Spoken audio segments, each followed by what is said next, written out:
So ayan yung aming menu for this evening.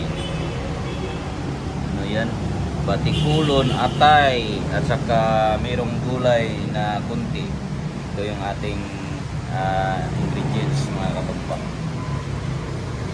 So ayan mga katumba, mag-isa na tayo ng ating ingredients, no?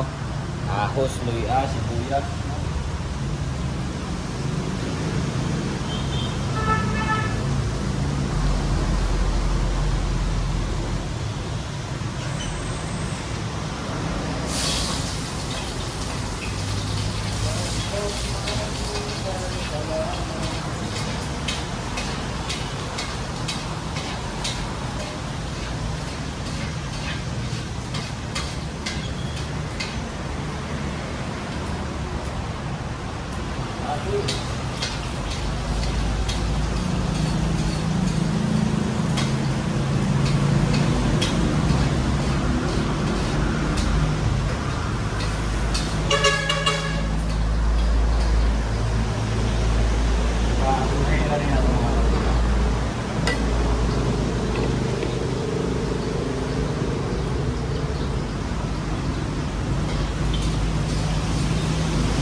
Gigisahin na natin ng mga 2 minutes mga katumba.